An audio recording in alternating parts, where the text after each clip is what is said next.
Sejam bem-vindos ao Antimatéria, o programa que vai ajudar você aí a desvendar os mistérios da cultura pop. Hoje o Reto vai ficar bravo comigo, mas antes dele ficar bravo comigo, eu quero avisar que o dia é pra falar de um mangá muito famoso que a gente tá tendo por aí, muito sucesso, inclusive nas redes virtuais onde ele é publicado. E assim, vou dizer, se precisou do Shippuden pro Naruto alcançar um desenvolvimento de personagem, é óbvio que a gente tem o Two Blue Vortex de Boruto pra fazer o bichinho crescer, né não, Clay? Como é que você tá? Eu tô bem, graças a Deus. Muito obrigado por perguntar, Jeff. Muito legal da sua parte. Dito isso, eu acho que não precisava. Ele também não me odeia por errar sempre o bordão do programa, mas eu tô vendo que sua camiseta é do pai do didática. Boruto. É didática. É do pai do Boruto. Você também não gosta do herói? Eu queria um anime. Eu acho que não precisa. O Não. anime do pai do Boruto... Ia ser legal. Não, você não precisa dele pequeno, mas agora ele grande talvez funcione. Talvez. O que são os dois Vortex azul? Conta pra gente. Conta pra gente. Sabe, tem um Olha lá, Vortex quero não. Quero Tem ver. um Vortex azul que é o Boruto. E tem um outro Vortex azul que é o Koaki. Por quê? Porque são two blue Vortex. Two Blue Vortex que fazem assim, ó. E eles dois são os Two Blue Vortex que vão salvar todo mundo. Ó, deixando de lado completamente isso que o Retorno falou. Tudo, esquece o que ele falou. Não é essa. A gente ainda não tem essa explicação. Na verdade, o Cleiton fez uma Mas sacanagem o aqui. programa tá gravado, tá? Guarda. Não, pode ser. Guarda. Pode ser. Guarda. Mas assim, a gente tem um arco novo do personagem que foi lançado já há alguns anos, inclusive, que é, obviamente, a continuação das histórias do pai dele, né, do Naruto Shippuden. E agora ele alcançou um segundo momento na vida dele, também um arco de salto temporal. Então a gente tem agora a introdução do Two Blue Vortex, Boruto, Two Blue Vortex, que é o personagem entrando numa outra fase, meio que fazendo a justificativa pro prólogo da obra original, né? E que é igualzinho o Naruto Shippuden, né? Você deixa ali a fase criança do personagem, você tem, né, esse salto temporal aí de alguns anos, né? E aí você tem a volta do personagem totalmente, né, de outra maneira. A gente vai falar os detalhes aqui. E também, né, respondendo um pouquinho da questão daquele primeiro episódio, né, que mostra os personagens adultos, né, mas adolescentes ali lutando, e que era o que a gente esperava desde o começo que fosse, né, o Boruto, mas aí depois eles esquecem tudo isso, volta a criancinha e porque aí isso é um negócio que eu ia perguntar pra você. Você não achou meio precipitado eles colocarem aquelas primeiras páginas e depois virou, obviamente, os primeiros minutos do mangá, do anime, com os personagens adultos falando que, o Boruto sumiu, morreu, vou vingar, e tipo, você vai pagar pelo que você fez, mas o que não fez nada ainda, cara, nem começou a história. E aí, esquece, por 5, 6 anos aí. É uma estratégia narrativa, né? Eles colocam Mas não foi muito gancho, né? Um gancho ali, pra você falar, não, vou continuar lendo porque eu quero saber a hora que chega nisso daqui, porque vamos mas lá, você continuou né? lendo? Eu não, mas eu conheço uma galera que continua lendo, discutindo semanalmente os capítulos, Concordo. postam Agora sim. capas. A gente pode né? chegar. O Boruto, por muito tempo, foi o anime mais assistido da Crunchyroll. Exatamente. Né? Sim.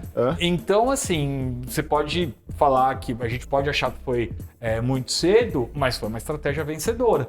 Né? E agora, no Two Blue Vortex, você olha no Manga Plus, ele tá sempre no top 3 ali. Ele tá no top 3. Todo mês que sai um capítulo mês novo. sai capítulo, ele né? está. Durante o período ele fica um tempo, né? Mas acho também que não podia ser uma estratégia do antigo roteirista? O Kyukodachi, você tá que falando? ele queria chegar a algum lugar, mas quando o Kishimoto voltou, entrou no lugar dele, ele falou, não, vamos fazer uma outra coisa. Eu acho um pecado, porque o Kyukodachi, que na época era o Kodachi, e o Ikemoto, que faziam o Boruto com a supervisão do Kishimoto, que estava fazendo outra coisa. Mas acho que Kishimoto, lembrando, autor de Naruto. Autor de Naruto. Exato. Ele tava fazendo o Samurai 8 que flopou.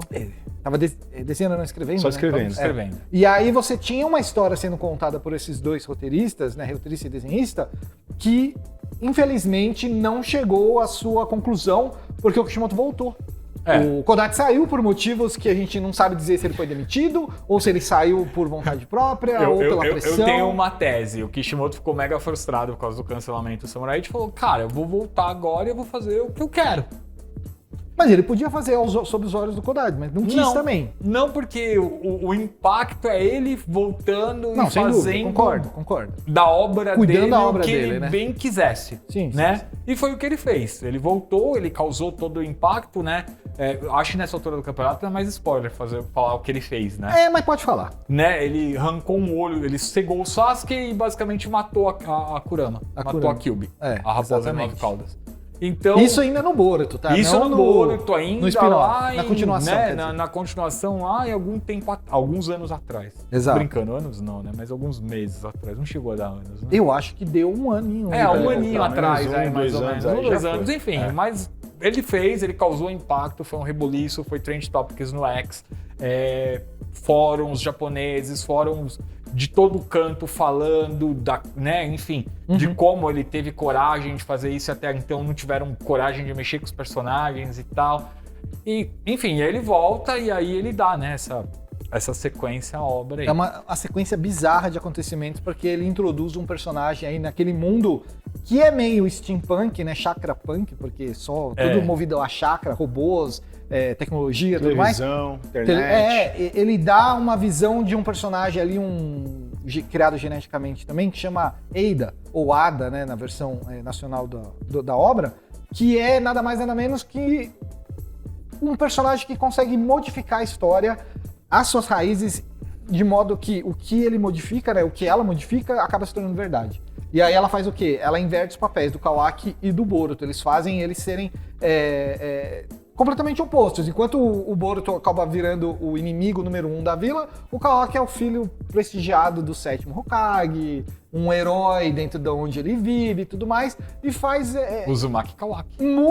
Gira o mundo de ponta cabeça, assim, literalmente. É o poder do roteiro, né? Literalmente. O poder que essa personagem tem é o poder do roteiro, é o Kishimoto dentro da história. É um poder que foi inserido aí junto com o final da Kaguya, né?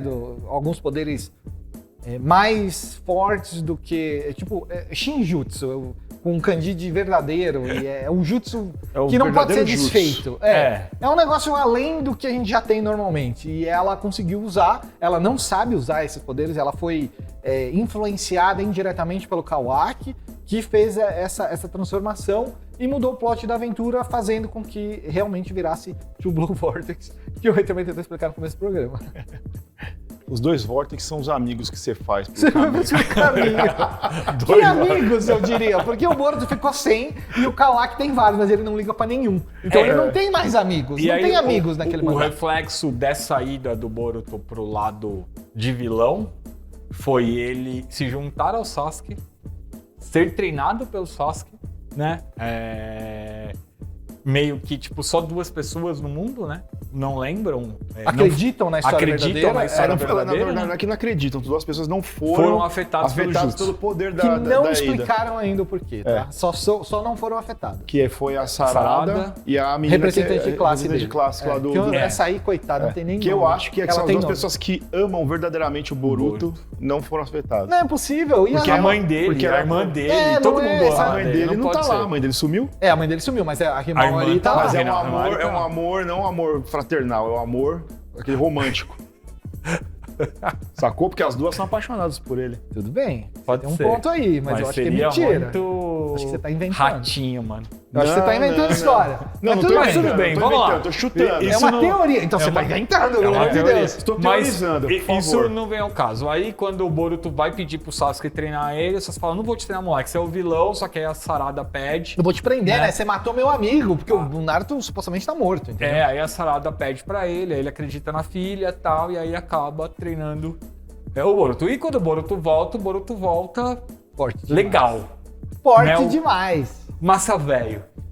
Ele volta... Engraçado dizer, tipo assim, porque o Naruto, quando ele volta 3 anos depois, ou 2 anos e meio depois, do Shippuden, ele volta basicamente o Naruto mesmo, né? Com a roupa diferente. Com a roupa diferente, mas é o Naruto, ainda brincalhão, ainda fala besteira, não sei o que lá. E o Boruto não, né? Ele volta sério. Ele volta muito sério, ele não fala com ninguém. Ele fica quieto. Mas até aí o menininho comeu o pão que o diabo amassou, né? Ele não volta o tinha Sasuke. ninguém. Ele não tinha ninguém. Ele volta literalmente a Sasuke. E aí, mais ou menos, né? Porque ele não quer matar literalmente. ninguém, ele não despreza o Sasuke, ele era meio... O pessoal falava com ele, não ligo. Ele Sai é daqui, uma ele virada. não é assim. Ele não é assim, você tem razão, Ele você só tem é razão. muito, ele só fica, ele tá mais quieto, Frio. assim, só mais frio. E aí também voltou muito mais forte também, né? Muito mais forte. Muito porque mais forte. O tempo que ele tinha pra papear, ele não papeou, ele ficou treinando.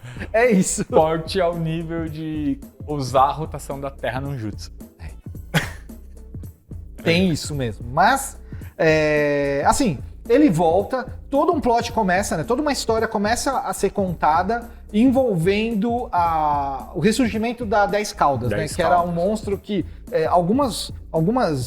alguns inimigos ali naquela história estavam querendo trazer ele de volta e conseguiram, mas de uma forma um pouco diferente, porque a 10 Caudas ganhou consciência. E quando ela ganhou consciência, ela se dividiu em partes menores. Sim. E essas partes menores ganharam outros poderes. Estão fazendo o absurdo lá dentro daquela história. Recriando o vilão do vilão do vilão. Porque ela simplesmente absorve, né? A Jubi, pessoa. a 10 Caudas absorve a pessoa e cria outra. Com as características... Com as características daquele inclusive absorveu. com memórias, com tudo, assim. A diferença é que essa nova cópia que a 10 Caudas cria, ela tem um objetivo muito claro de matar a pessoa. A original. Não. Assumir o corpo, eliminar a original e o objetivo único ali de ir atrás do Boruto, né, no caso. isso. O Boruto, ele é um recipiente ainda, não sei se vocês lembram da história do passado, ele tinha o Momoshiki dentro do corpo dele, como um pendrive humano. Você pode explicar isso melhor? É verdade, porque o que acontece? Quando ele entrou no corpo do Boruto, foi como se estivesse fazendo um download aos poucos do Momoshiki pra A ele. história é psicodélica muito- demais, mano. Essa é a forma mais rápida de explicar pra vocês. Você não tá errado, você não tá errado. É a forma. Então, aos poucos, ele está se tornando, vai chegar uma hora que ele Porque ele não vai ter como. A menos que ele tire uma Momoshiki dele, ele vai que virar é o um karma. E aqui, quanto mais ele usa o karma, que é aquelas marcas que aparecem no Boruto, que ele fica com o chifre, Que fica tem um pontinho fortão, na mão dele, né? e tal, mais rápido esse download vai rolando, assim. Sim. Digamos que ele tá na discada por enquanto, mas quando ele usa o karma, ele vai pra... Vai pra DSL. É sério. E Vai pra não sei se borderline. você lembra quem é o Momoshiki, mas ele era o vilão do longa-metragem pós-final de Naruto lá atrás. Naruto, o filme. Naruto, o filme Boruto, New Generation. É um nome gigantesco. infelizmente. Naruto the Movie. Mas sim, é esse filme. E não é ruim, tá? Mas eles usaram esse filme pra fazer 1 ano de história em mangá e pra fazer 1 ano e meio de história em anime. Porque o talvez? anime ele começa alguns meses antes do exame Chunin, que é o que é o o filme. principal. Então. Que aí mostra a equipe lá do Boruto se juntando, tudo mais, como é que formou as equipes lá. Que na verdade é um repeteco do que a gente já viu, né? Tipo, equipe 7, o filho do Naruto, a filha do Sasuke. Eu falei, mano, vamos pelo menos mudar um pouquinho isso daí, né, cara? Pra quê, né? Mas pra quê? Pra quê? Você vai ler em casa e vai tomar as suas decisões, se você gosta ou não. Inclusive, se você ler e gostar, deixa no comentário pra gente lá nas redes sociais com a hashtag Antimatéria na Cultura. Usa o QR Code pra falar com a gente diretamente nas nossas redes e, cara, explica pra mim por que é legal, por que não é, porque a gente tá curioso pra saber. Agora a gente vai assistir Future Boy Conan e daqui a pouco a gente volta com mais Antimatéria pra você.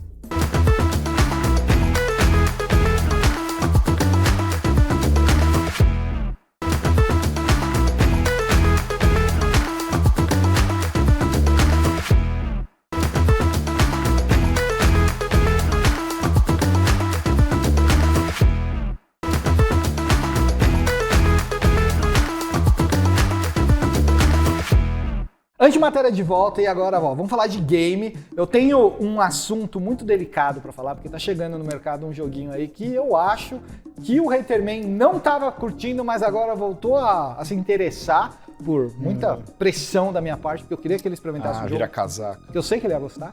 Eu tô falando de The First Berserker, Kazan. É um jogo que chega agora no final de março e que tem uma proposta um pouquinho de ação, um pouquinho de Souls e muita lore de MMO, né, Haterman? Eu acho que você tá sendo muito bonzinho com um pouquinho de Souls. Pouquinho, vai! Um pouquinho de coisa, foi muito de herói no final, tá ligado? Que heróis! Esse é igualzinho da abertura do Fly, o pequeno guerreiro. Um pouquinho de mago e muito de herói. Eu não faço essa vozinha de filme. Ele Que nem faz certo. Mas Kazan. o jogo é bom, cara. Kazan, Assim, Kazan eu gostava de Kazan. Lá vai. Eu gostava de Kazan. Assistia sempre que passava na sessão da tarde. Do Shaq. Cala a boca. Do Shaq, grande Shaq. Para. Fala aí Ele também. atrapalha. Ele atrapalha. Então ele vai, é não, assim. desculpa, não vou atrapalhar. Não, a primeira experiência que eu tive com o jogo foi meio frustrante, porque eu peguei ele, né, e acreditando muito mais na proposta de ação, né? Então eu comecei a jogar e tal, falei, pô, legal, né? O primeiro inimigo que você mata, derrota relativamente tranquilo, o segundo também. Aí eu falei, mano, isso aqui tá muito Dark Souls, Demon Souls. Primeiro caminho que eu fiz, né? Eu tenho o hábito de explorar muitos mapas, né? Então você tem um mapa que segue reto e você tem uma abertura ali à direita. Quando eu virei à direita, já desceu um macacão de gelo, pá, Já morreu. era. Game over. Com menos de Game 5 over. minutos de jogo. Aí eu falei, cara, isso Todo mundo passou por isso. é muito Dark Demon Souls da vida e tal. Aí eu peguei e falei, bom, beleza, deixa eu já aprender aqui. Já voltei, não, o parry tá aqui, a defesa Me tá muda aqui. tudo, né? E aí, óbvio, quando você né, volta às origens desses jogos e começa a jogar ele como você jogava esses jogos antigamente, você encontra ali uma experiência bem divertida, né? E tá sendo uma tendência eu digo desenvolvedor, o desenvolvedor apelar pro modo hack and slash com pitadinha de Souls-like, ou seja, obrigando o jogador a segurar uma defesa, a esquivar, ou não só apertar o quadrado o tempo todo, que tem muita gente que acha que hack and slash é basicamente isso. Você não tá errado, mas você não tá certo. Só que... Pera. É verdade. Se você tem estamina, verdade. você tá errado. Se não tem, e você aí, tá certo. o que eles fazem pra equilibrar esse gameplay, ocasionando mais diversão, botar aspas aqui, porque pra uns é mais diversão, pra outros não, é estamina, é barra de parry, quebra de postura, essas coisas que ficaram Você populares com morrer os e jogos da perder From. Morrer e perder tudo e ter uma chance de recuperar. É. Tem que lembrar isso. Você- Mas sim. É. Mas, de maneira geral, o jogo acaba sendo bastante divertido, né? Quando você pega... Não é muito difícil. Tem Não, jogo que tem ele um parry, é. um parry um pouquinho A mais janela é alta, complicado, né? É grande. Ali você tem uma área, né, para você fazer o parry e se manter bem alta, né? Que você acaba conseguindo fazer isso algumas vezes antes de quebrar sua defesa e você ficar vulnerável a tomar um golpe. Sim. E aí acaba deixando o jogo divertido. E eu acabei indo até o final da demo, né? Que a gente jogou. Sim.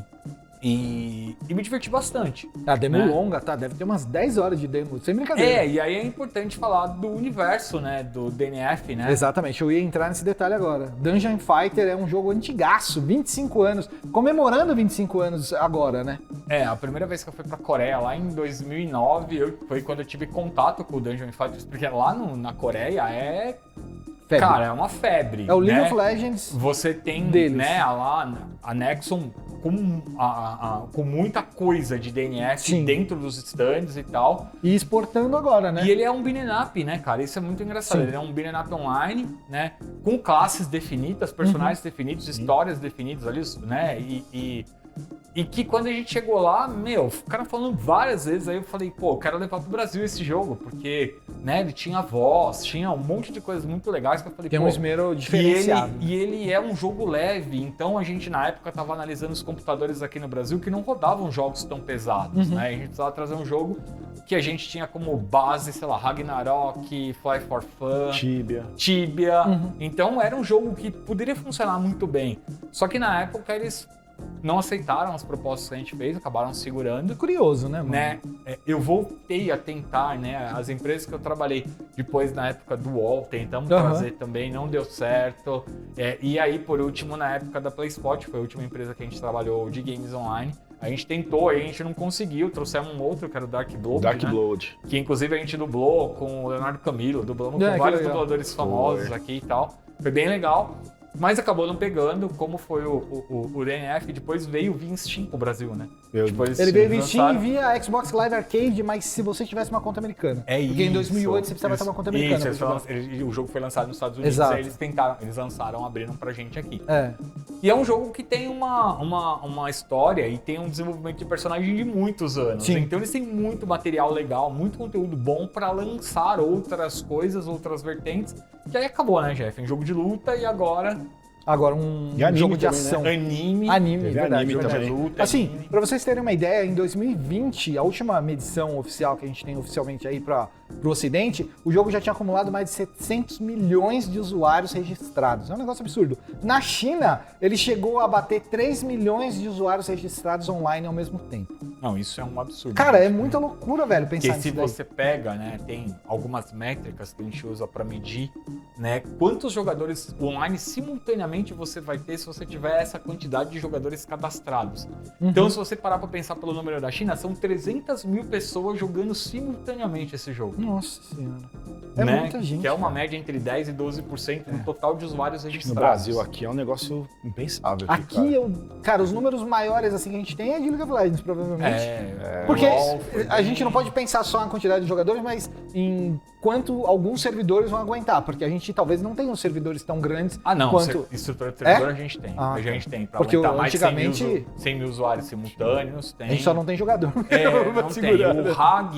O RAG a gente teve um pico, me lembro na época que eu trabalhava na Level Up, lá em 2005, 2006, quando lançou a primeira grande atualização do Ragnarok, que entrava um monge, entrava essas classes, a gente teve 20 mil simultâneos naquela Caramba. época. Só que o Ragnarok é um jogo meio fora da curva porque era pago, né? Você pagava a assinatura mensal. Ah, é verdade, a versão... Mas depois o BR ganhou uma versão gratuita, depois né? ele ficou gratuito e tal, mas inicialmente era um jogo, né, pago. Então não dá pra você colocar na mesma frase um jogo pago e um jogo gratuito pra quantidade de jogadores Com certeza, simultâneos, com sabe? certeza. E aí, enquanto a gente espera o lançamento do The First Berserker, os desenvolvedores tiveram um daqueles Ask Me Anything, pergunte qualquer coisa que tem no Reddit, normalmente, não sei se você conhece o Reddit, Sim. mas é um fórum aberto pra galera poder conversar e interagir com algumas pessoas. E no caso, os desenvolvedores foram lá E conversar. saber várias novidades, porque o Reddit É o lugar das fofocas. Você saber fofoca. Muito bom, Então, inclusive. e aí, uma das coisas que eles disseram é que eles realmente estavam focando o desenvolvimento do game na parte de